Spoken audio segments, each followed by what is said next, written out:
मैं बनना चाहूँ जैसा पर शायद सपनों में, मैं उड़ना चाहूँ जैसा पर शायद सपनों में।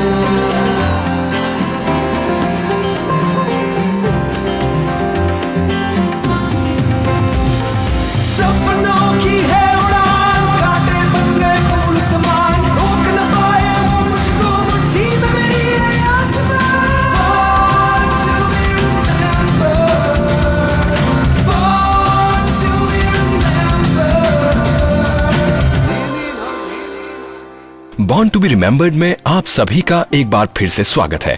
लेकिन अपने प्रोग्राम को शुरू करने से पहले आप सभी को मैं बिग वाला थैंक्स बोलना चाहूंगा for your love and support. तो चलिए अब अपने प्रोग्राम को शुरू करते हैं और चलते हैं आज हुए उस इंसिडेंट की तरफ जिसने अपनी जगह इतिहास में बना ली है। दोस्तों, आज हम जिस घटना की बात करने वाले हैं वो उन लोगों के लिए खास है जिन्हें एडवेंचर पसंद है, क्योंकि आज हम आपको एवरेस्ट पर ले जाने वाले हैं।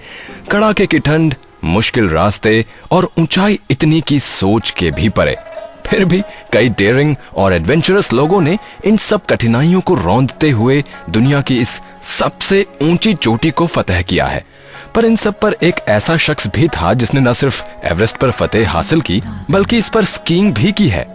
जी हाँ, जो कि अपने आप में एक कारनामा था और इस कारनामे को करने वाले का नाम था यूचिरो मियुरा।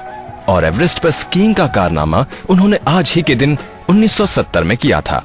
फ्रेंड्स, इनके इसी कारनामे पर एक डॉक्यूमेंट्री भी बनी थी, the man who स्कीड down Everest, और इस डॉक्यूमेंट्री को बेस्ट डॉक्यूमेंट्री फिल्म का अकेडमी अवार्ड भी मिला था 1970 में।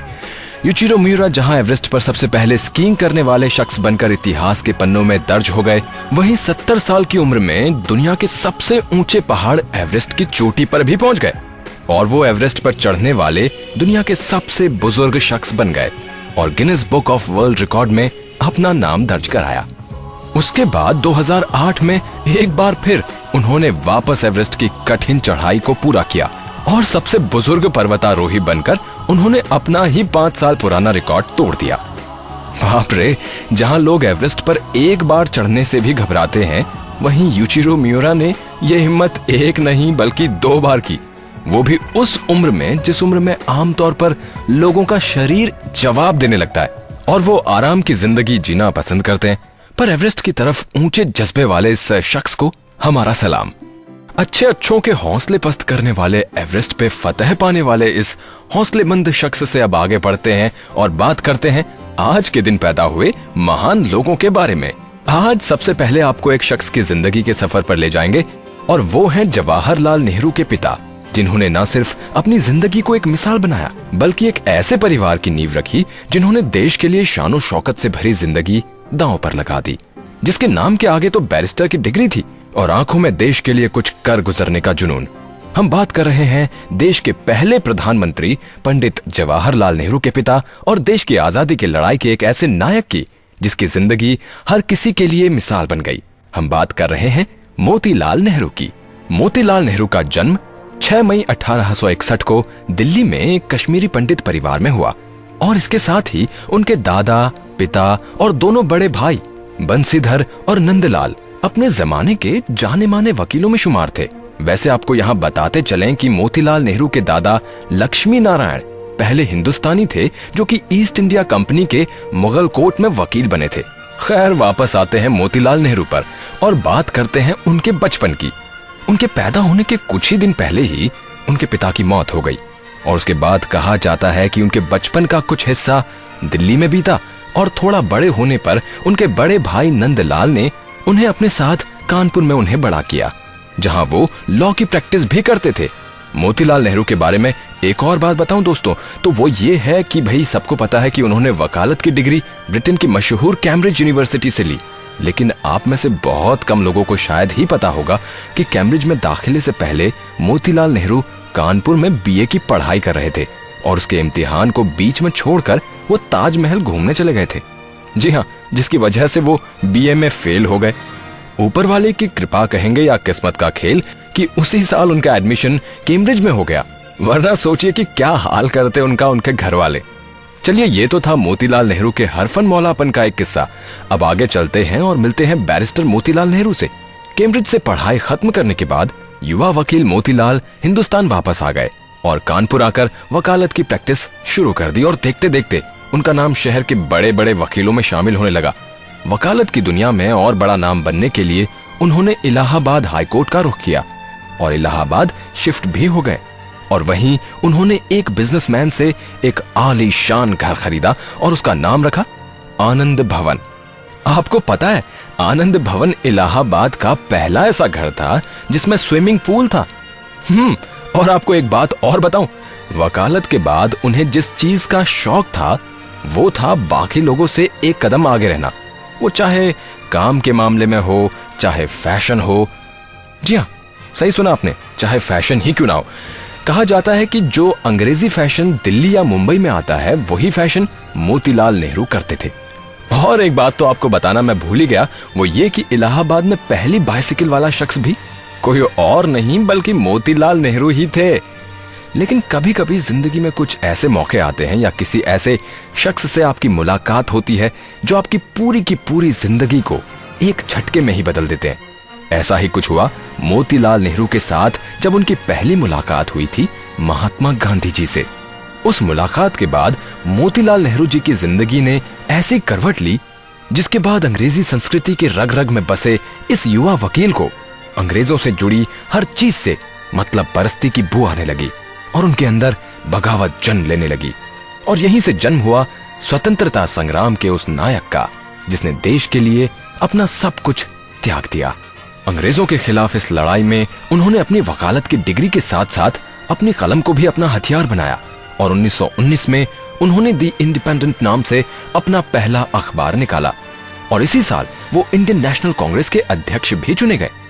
अब तक वो पूरी तरह से राजनीतिक रूप से सक्रिय हो चुके थे। आपको 1919 का साल तो याद ही होगा। ये वही साल था जब अंग्रेजों की बर्बरता का गवाह बना था अमृतसर का जलियांवाला बाग, जहां बैसाखी मना रहे लोगों को मौत के घाट उतार दिया गया था।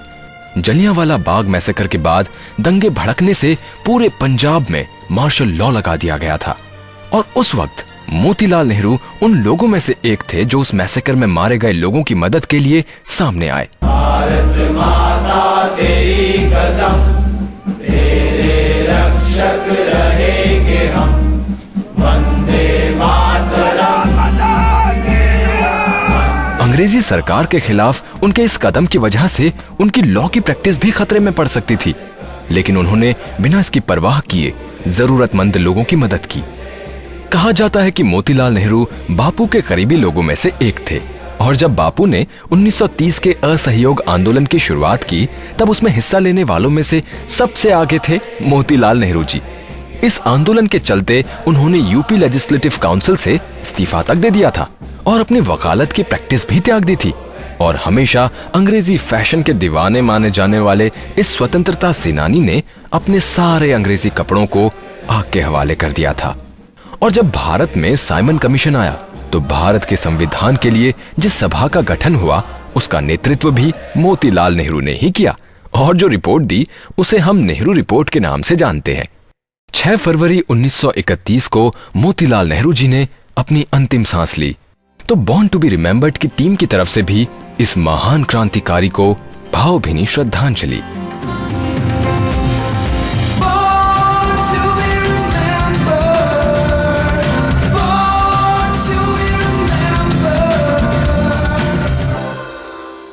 आजादी के इस नायक के बाद दोस्तों अब आपको लेकर चलते हैं एक ऐसे कलाकार की जिंदगी के सफर पर जो सिर्फ 10 साल की उम्र में अपनी एक दोस्त के साथ घर से भाग गए थे और कुछ दिनों बाद वो दोनों दूसरे शहर में सड़क पर गाते बजाते हुए दिखे। लोगों को एंटरटेन करने की कला को लेकर शुरू से ही कुछ ऐसा जुनून था ऑर्सन वेल्स में। एक्टर, डायरेक्टर, राइटर और कई जाने माने रेडियो शोज के प्रोड्यूसर ऑर्सन वेल्स का जन्म 6 मई 1915 को रिचर्ड हेड वेल्स और बेट्रस के घर हुआ। ऑर्सन के पिता जहां एक मशहूर साइंटिस्ट थे और उन्होंने ही साइकिल में लगने वाले कार्बाइड लैंप को बनाया था, वहीं ऑर्सन की मां एक जानी मानी पियानो प्लेयर थी और उनकी मां ने ही ऑर्सन की पहली बार स्टेज से मुलाकात करवाई। लेकिन सिर्फ 9 साल की उम्र में ऑर्सन ने अपनी मां को खो दिया और उसके सिर्फ 4 साल बाद उनके पिता की भी मौत हो गई। ये नन्हे ऑर्सन की जिंदगी के लिए सबसे बड़े बदलाव का वक्त था। अनाथ ऑर्सन को शिकागो आर्ट इंस्टीट्यूट के पढ़ाने वाले ड्यूडले क्राफ्ट्स वॉटसन अपने घर ले आए।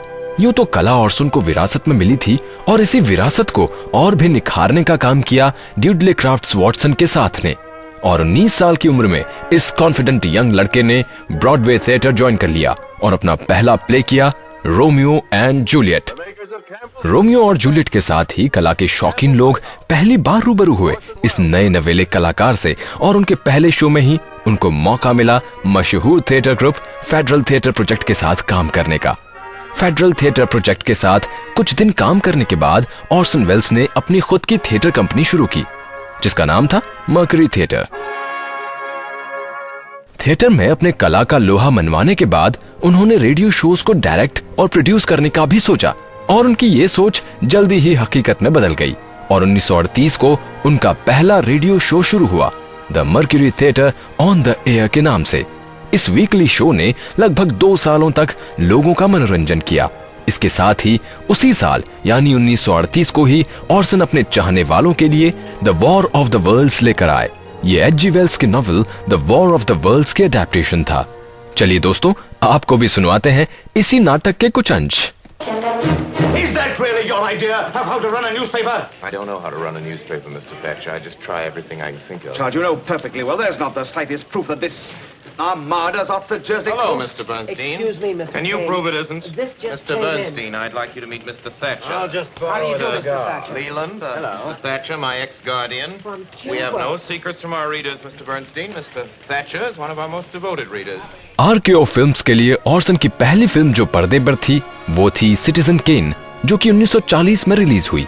इस फिल्म में ऑर्सन ने एक न्यूज़पेपर बेचने वाले लड़के चार्ल्स फ्रॉस्टर केन की कहानी को इतनी खूबसूरती से पर्दे पर उकेरा कि वो आज भी सिनेमा प्रेमियों के दिल में बसी हुई है। इसके बाद ऑर्सन वेल्स ने the stranger, the lady from Shanghai, Macbeth और जर्नी इनटू फियर जैसी फिल्में बनाई, और वो आज भी लोगों के जहन में जिंदा है। हमारी तरफ से ऑर्सन वेल्स को उनके जन्मदिन पर सलाम।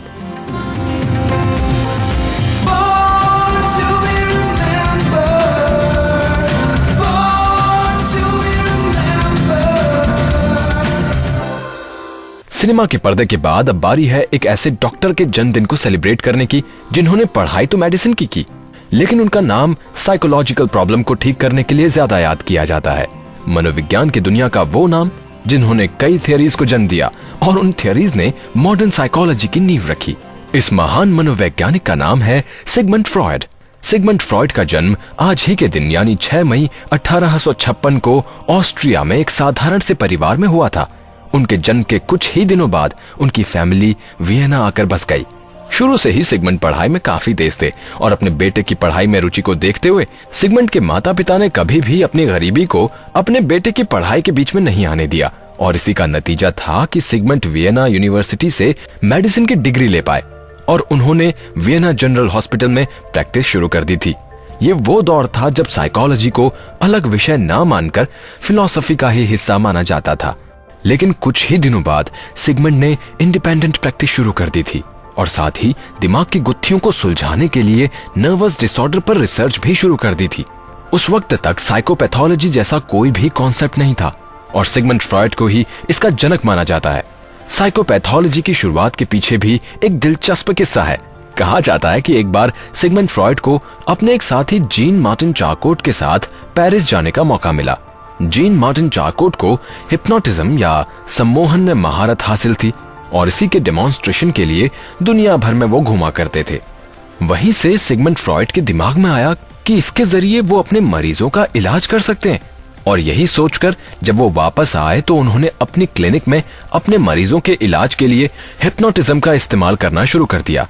और इसी के साथ शुरुआत हुई साइकोपैथोलॉजी की भी, जिसका सीधा सा उद्देश्य था मरीज और डॉक्टर के बीच सीधा इंटरेक्शन, जिससे उनके इलाज में आसानी हो, न कि सिर्फ दवाइयों के सहारे ही इलाज को लंबे वक्त तक घसीटा जाए।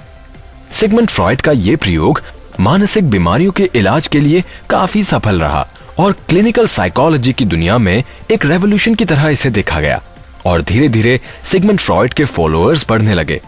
उस वक्त वियना का उनका घर ऐसे ही लोगों का अड्डा हुआ करता था, जहां हर वेडनेसडे सिगमंड फ्रॉयड के फॉलोअर्स और शहर के जाने माने डॉक्टर्स मिलते थे। इस मीटिंग ने एक ग्रुप को जन्म दिया जिसे नाम दिया गया वेंसडे साइकोलॉजिकल सोसाइटी। यूं तो सिगमंड फ्रॉयड ने मनोविज्ञान की किताबों के लिए कई थियरीज दी, जिसमें उनकी ड्रीम थियरी काफी अहम है। सिगमंड फ्रॉयड का मानना था कि इंसान के सपने उसके अनकॉन्शियस माइंड का ही हिस्सा है और इन सपनों का इंसान की रोजमर्रा की जिंदगी से गहरा ताल्लुक होता है, और अगर इन सपनों को ठीक से समझा जाए तो इंसान की कई मानसिक बीमारियों का इलाज भी मुमकिन है। इंसानी सपनों की दुनिया को अगर आप समझना चाहते हैं तो आपको सिगमंड फ्रॉयड की किताब द इंटरप्रिटेशन ऑफ ड्रीम्स और jokes and the relation to the unconscious जरूर पढ़नी चाहिए। और वैसे भी सपने देखना तो हमारा फेवरेट टाइम पास है, लेकिन अभी सपनों की दुनिया से बाहर आते हैं और बात करते हैं सिगमंड फ्रॉयड की दूसरी थियरीज की, जिसमें id, ego and super ego, जिसमें इंसानी दिमाग के 3 हिस्से माने गए हैं। इसके अलावा ओइडिपस कॉम्प्लेक्स थियरी, जिसमें इंसानी व्यवहार को काफी हद तक सेक्स ड्रिवन माना गया है। मैं सिगमंड फ्रॉयड के बारे में एक इंटरेस्टिंग बात बताना तो भूल ही गया कि सिगमंड फ्रॉयड को लिटरेचर से बहुत प्यार है, खासकर विलियम शेक्सपियर की कहानियों से। उनका कहना था कि अगर इंसानी दिमाग और उसके व्यवहार को समझना हो तो विलियम शेक्सपियर की कहानियों से बेहतर और कुछ हो ही नहीं सकता। वैसे दोस्तों, मेरे पास आपके लिए एक तोहफा है, और वो ये है कि आज इस महान मनोवैज्ञानिक के जन्मदिन पर उन्हीं की आवाज में है हमारे पास उनकी जिंदगी से जुड़े कुछ अनुभव। है ना एक्साइटिंग? तो चलिए हम आपको सुनाते हैं सिगमंड फ्रॉयड के अनुभव, खुद उनकी ही जुबानी, और इसी के साथ करते हैं सलाम समय से आगे चलने वाले इस शख्स को। Well, a relationship is a negotiation. The two people involved in any relationship know far more about it than the outside world, who may comment on it. But even they do not necessarily know what is going on within their relationship.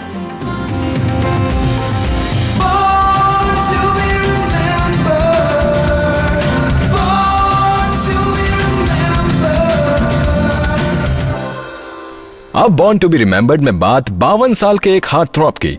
अब भी सोच में पड़ गए ना? जी हाँ, हम बात कर रहे हैं डैशिंग जॉर्ज क्लूनी की। 3 बार गोल्डन ग्लोब और 2 बार एकेडमी अवार्ड से नवाजे जा चुके इस actor, director, producer George Clooney का जन्म former beauty queen Nina Bruce और टीवी होस्ट निक क्लूनी के घर 6 मई 1961 को हुआ। मतलब ये कि खूबसूरती और आर्ट दोनों ही उनके खून में थी। पर आपको पता है, आज अपने गुड लुक्स की वजह से सबको अपना दीवाना बनाने वाले जॉर्ज क्लूनी का चेहरा बचपन में पैरालाइज्ड हो गया था और उनके साथ के बच्चे उनका मजाक उड़ाते थे। जॉर्ज क्लूनी ने एक बार एक इंटरव्यू में अपने जिंदगी के इस अनुभव के बारे में कहा था कि वो उनकी जिंदगी का सबसे खराब दौर था, जिसने उन्हें बहुत कुछ सिखाया। जॉर्ज के अगर एक्टिंग करियर पर नजर डालें तो इसका आगाज हुआ 1978 की टीवी सीरियल सेंटिनियल से। इसके बाद कुछ और टीवी सीरीज में काम करने के बाद उन्होंने सिल्वर स्क्रीन पर छाने के मकसद से बड़े पर्दे का रुख किया और कई हाउसफुल फिल्में दी, जिनमें from dusk till dawn, one fine day, the peacemaker, out of sight और बैटमैन एंड रॉबिन जैसी फिल्में शामिल हैं। आइए क्यों ना हम भी बैटमैन और रॉबिन से जॉर्ज क्लूनी की आवाज में ये दमदार डायलॉग सुने। Is there something wrong, sir? Alfred, am I pig-headed? Is it always my way or the highway? Why, yes, actually. Death and chance stole your parents. But rather than become a victim, you have done everything in your power to control the fates. For what is Batman, if not an effort to master the chaos that sweeps our world? An attempt to control death itself. कई लड़कियों के सपनों के इस राजकुमार ने यूं तो जिंदगी में बस एक ही बार शादी की और उसके टूटने के बाद उन्होंने ये फैसला किया कि वो सारी जिंदगी शादी नहीं करेंगे। पर जॉर्ज क्लूनी की फीमेल फैंस के लिए अपने इस फेवरेट स्टार से शादी का मौका दिया है लास वेगास के मैडम टुसाड्स वैक्स म्यूजियम में, जहां टक्सीडो में सजे जॉर्ज क्लूनी के साथ आप वेडिंग गाउन में फोटो खिंचवा सकती हैं। बस वो जॉर्ज क्लूनी के वैक्स का स्टैच्यू होगा। वैसे मुझे पक्का यकीन है कि ये सुनकर जॉर्ज की फैंस मुझ पर कितनी नाराज हो रही होंगी कि मैंने उनसे झूठ बोला, पर कोई नहीं, मूर्तियों में भी जान होती है, बस उन्हें मन की आंखों से देखने की जरूरत है, मन की आंखों से। मुझे लगता है कि इस टॉपिक पर मैं अपना मुंह जरा बंद ही रखूं और आपके लिए पेश करता हूं George Clooney. Talk to me about your the great discovery that that viewers of The Descendants saw Shailene Woodley is what, all of 19? 19 years old. I don't like her. I'm sorry that we weren't good enough for you, especially Dad. Stop it. That's out of Or line. what? She's quite a talent. As time goes on, she will be hiring me later. Where did she come from? I don't know, and I don't care.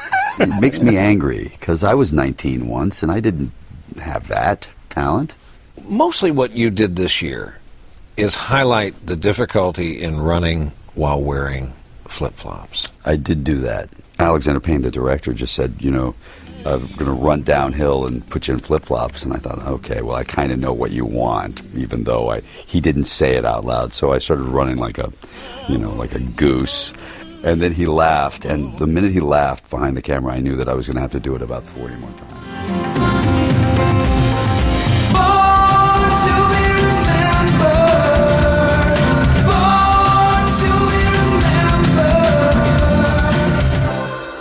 अब show के आखिर में हम एक ऐसे singer, song writer, piano player का जन्मदिन मनाने वाले हैं जिनका आज बर्थडे है। हम बात कर रहे हैं बॉब सैगर की, जिन्होंने अपने म्यूजिक से दुनिया भर में अपने कई बड़े बड़े फैंस बनाए हैं, जिनमें से एक है मेटालिका। तो चलिए जाते जाते आपको इस गाने के साथ छोड़कर जाते हैं। तो अब मुझे दीजिए इजाजत, पर वादे के मुताबिक बॉब सैगर आपके लिए। On a long and lonesome highway east of Omaha, you can listen to the engine moaning out his one-note song. You can think about the woman or the girl you knew the night before.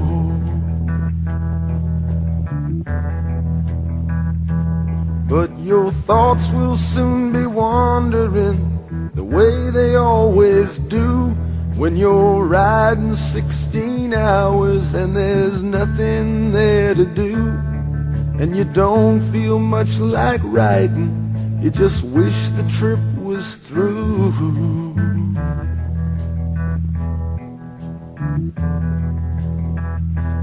Here I am on the road again, there I am on the stage, here I go, playing star again, there I go, turn the page. मैं बनना चाहूँ जैसा पर शायद सपनों में, मैं उड़ना चाहूँ जैसा पर शायद सपनों में।